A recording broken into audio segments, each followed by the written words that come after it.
안녕하세요 여러분. 오늘은 인공지능 시대의 스펙보다 스토리, 나만의 경쟁력을 만드는 법이라는 주제로 여러분과 함께 생각해보는 시간을 갖도록 하겠습니다. 저는 용인대학교 경영학과 김상수 교수입니다. 반갑습니다.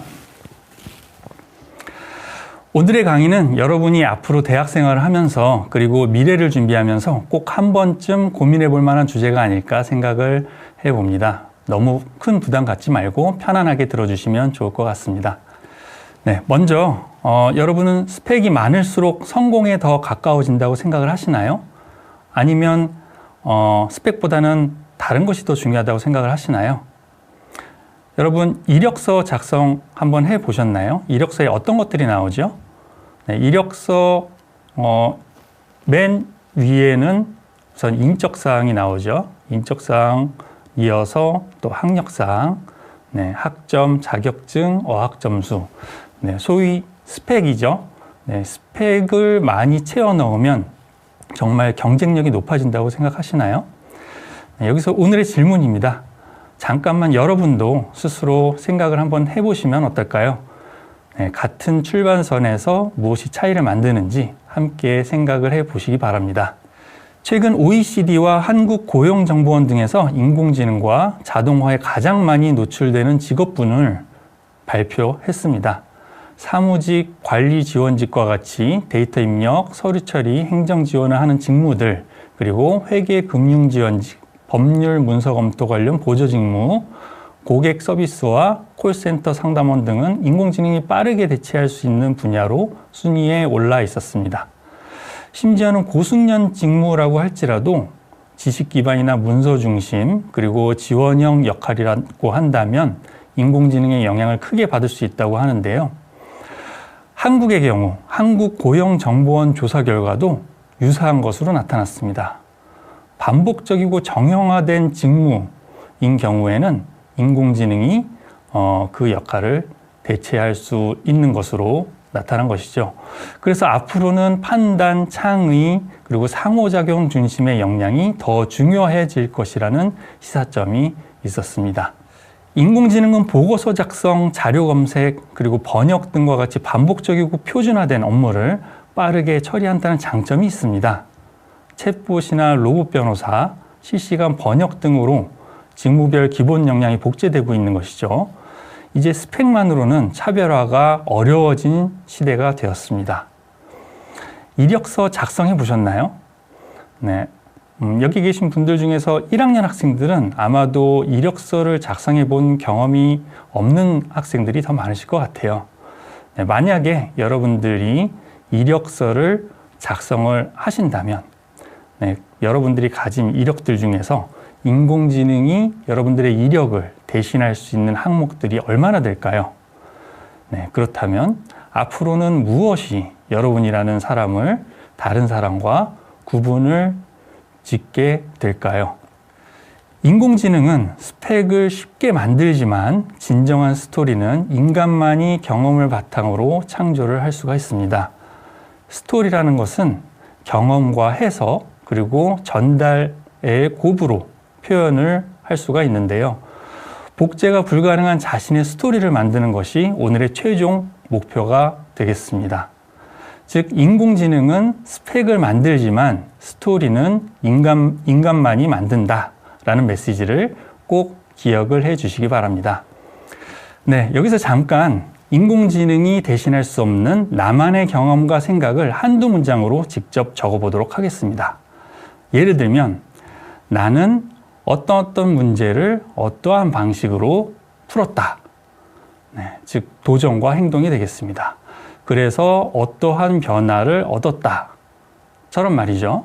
네, 30초 동안 시간을 드리겠습니다. 네, 여러분 잠시 메모장을 꺼내서 한번 적어보시기 바랍니다. 네, 혹시 30초가 부족하시면 잠시 시간을 멈추시고 조금 더 시간을 두고 작성을 해보시면 좋을 것 같습니다.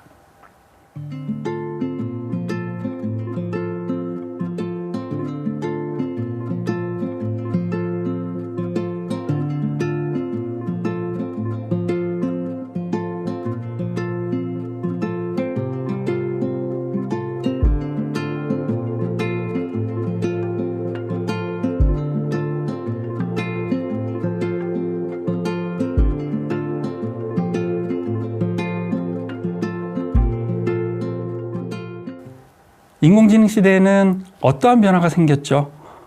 인공지능은 반복적이고 규칙적인 업무를 자동화하였죠. 이를 통해서 우리의 일상과 산업을 빠르게 변화시키고 있습니다.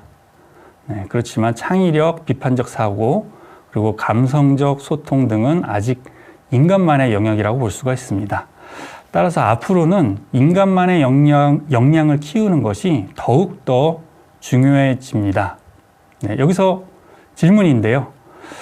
여러분들의 전공에서 인공지능이 대신할 수 있는 일이 있다면 무엇일까요?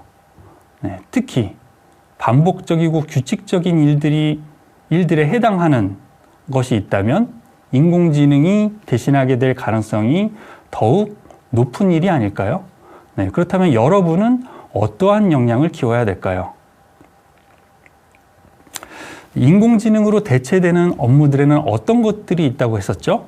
예를 들면 단순 회계와 정산 업무, 문서 번역, 후편집, 자료 검색, 요약, 네, 이런 업무들은 인공지능이 훨씬 더 값싸고 신속하게 처리할 수가 있습니다. 이런 업무들은 앞으로 점점 더 자동화될 가능성이 높다고 할 수가 있는 것이죠. 반면에 인공지능이 어려워하는 영역도 있습니다.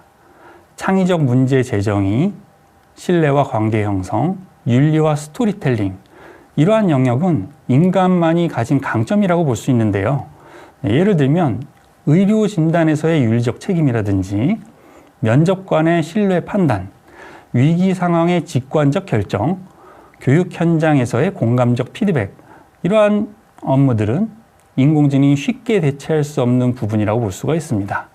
네, 다시 말하면 인공지능은 정답을 계산을 하지만 인간은 의미를 판단한다라는 점을 꼭 기억해 주시기 바랍니다. 네, 여러분이 직접 분류를 한번 해보는 시간을 잠시 가져보도록 하겠습니다.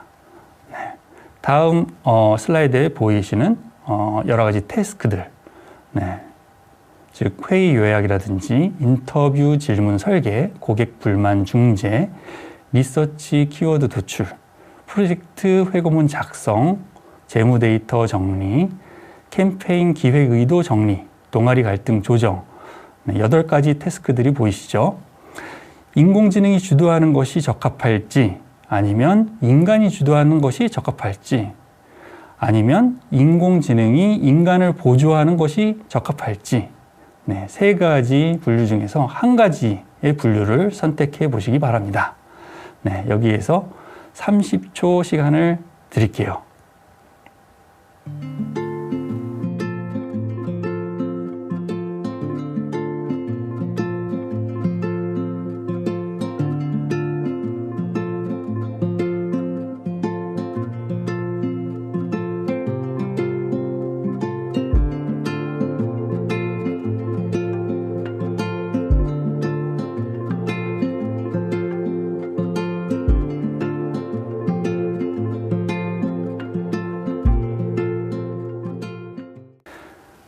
네, 분류를 한번 해보셨나요? 혹시 시간이 부족하셨다면 잠시 멈추셨다가 멈추시고 좀 더 진행을 해보시면 좋을 것 같습니다. 네, 몇 개만 한번 살펴보도록 하겠습니다. 회의 요약이나 재무 데이터 정리는 어떤가요? 반복적이고 규칙적인 업무라는 점에서는 인공지능이 쉽게 처리할 수 있으니 인공지능 주도가 적합하다고 볼 수 있겠죠. 네, 반면에 동아리 갈등 조정과 같은 업무는 맥락이나 인간 간의 관계, 또 윤리가 필요한 일이라는 점에서 인간 주도가 더 적합하다고 볼 수가 있겠습니다. 그렇다면 인터뷰 질문 설계의 경우에는 어떨까요? 네, 인터뷰 질문을 도출하는 일은 인공지능이 기존의 데이터에 기반한 초안을 마련해 줄 수는 있을 것 같아요.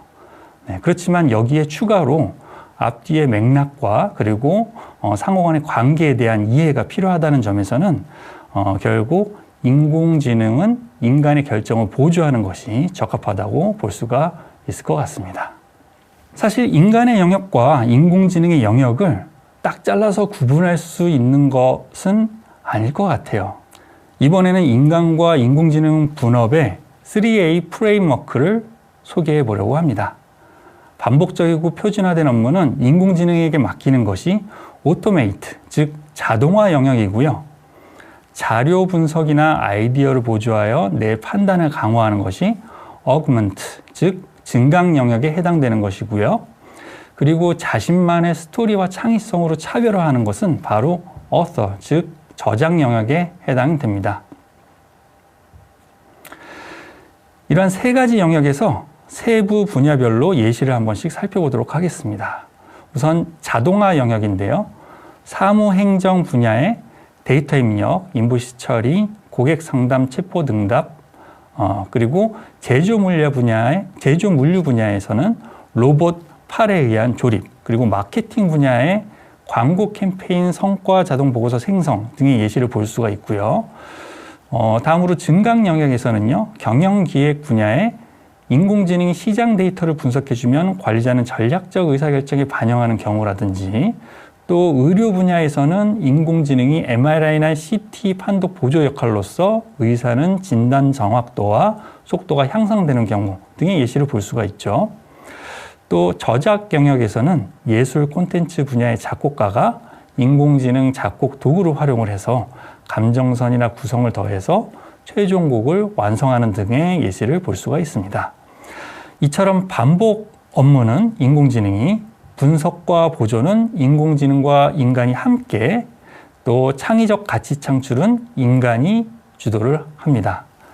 인공지능은 실행자, 조력자, 도구로 역할이 달라지고, 인간은 감독자, 의사결정자, 창작자와 해석자로 역할이 달라지는 것을 알 수가 있습니다.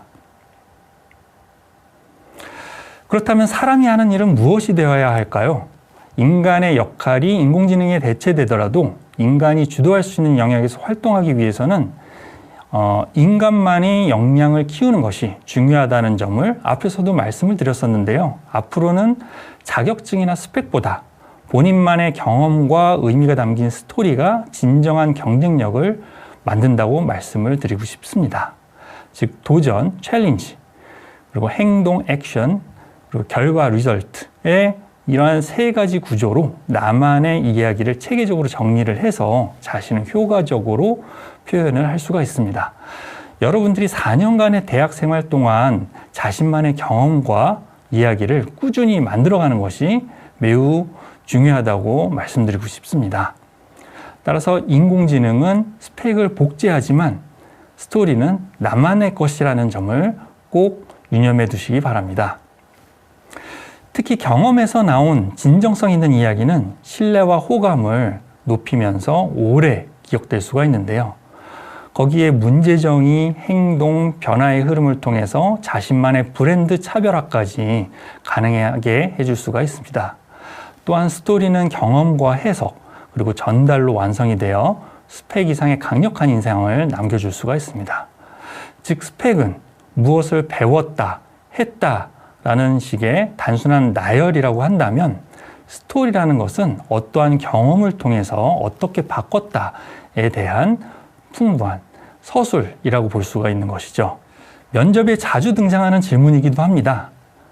여러분의 가장 어려웠던 경험이나 또는 갈등을 어떻게 해결했는지 한번 말씀해 보시기 바랍니다 라고 면접관이 종종 물어보기도 하는데요.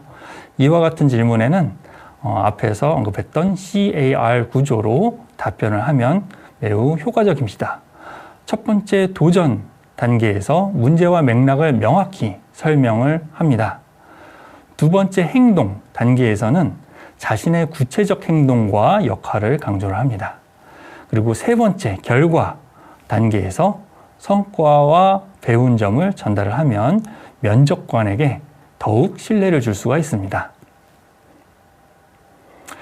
단순 스펙이나 스토리가 훨씬 더 강력할 수 있다는 예를 한번 들어보도록 할게요.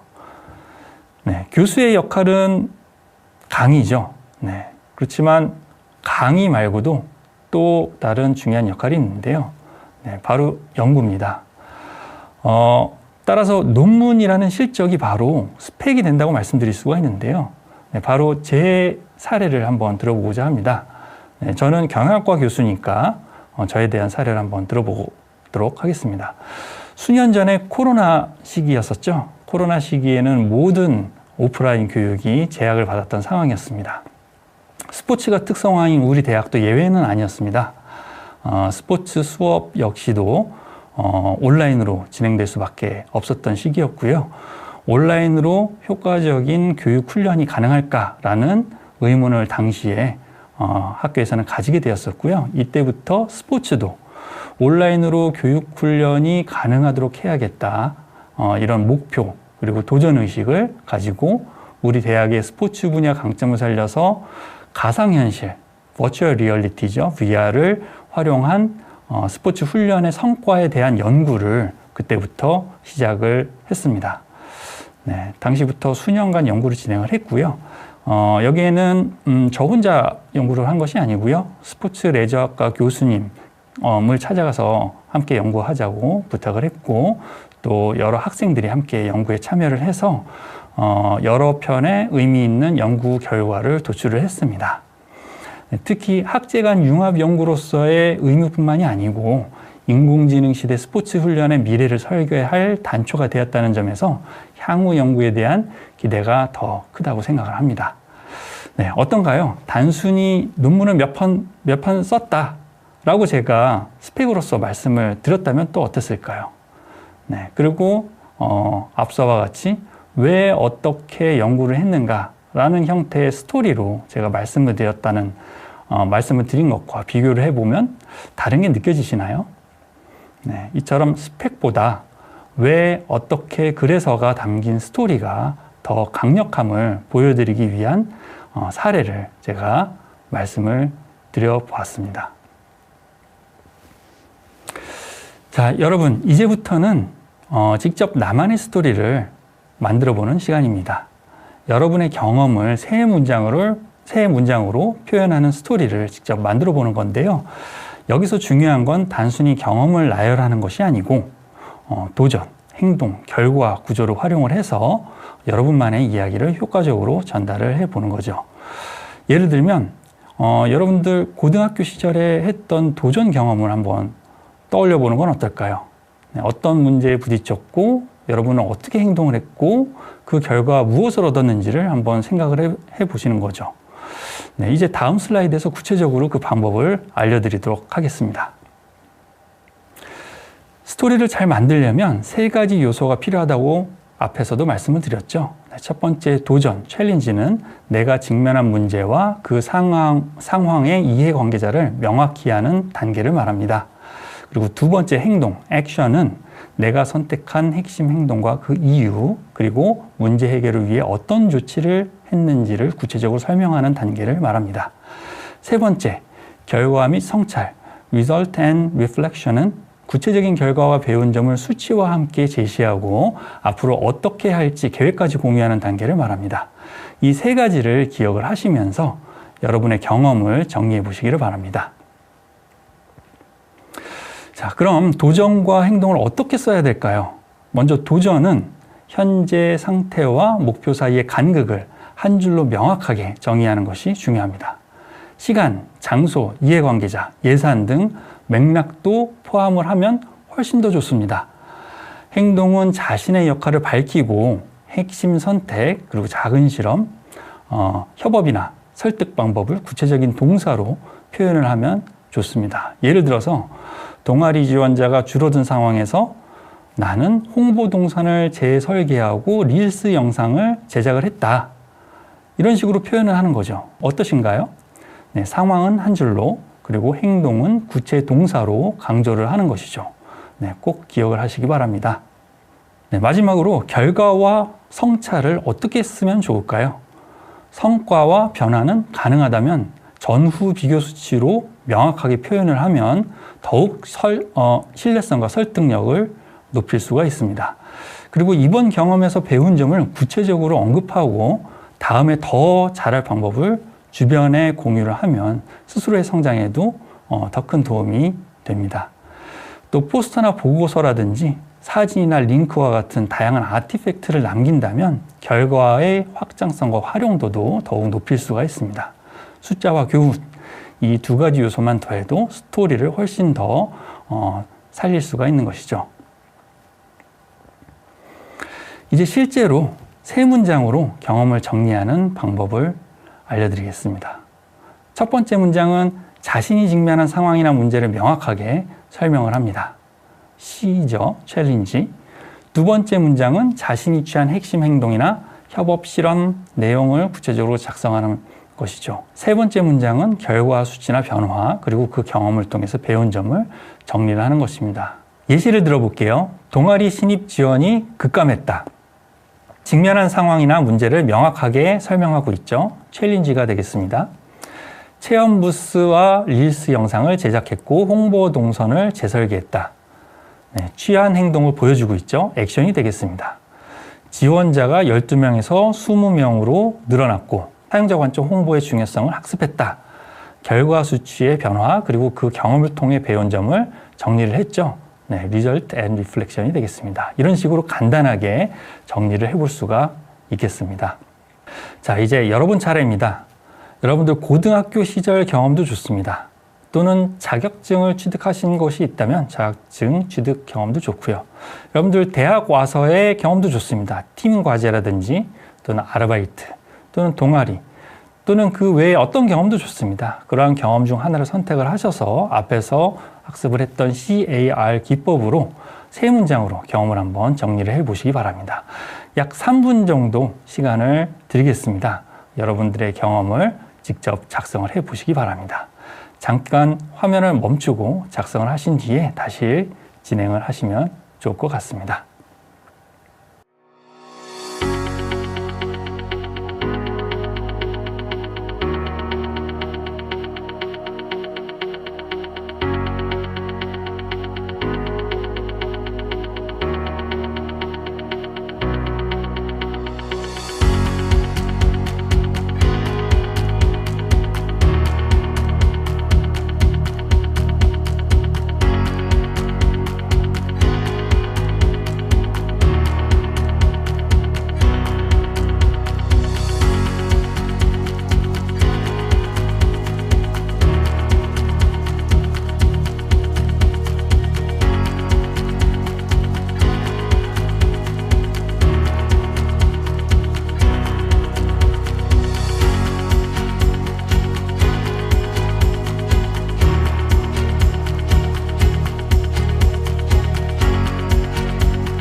네, 다 작성 한 번씩 해보셨나요? 네, 이 연습을 통해서 여러분들의 경험을 간결하게 정리하는 습관을 만들어 보시면 좋겠습니다.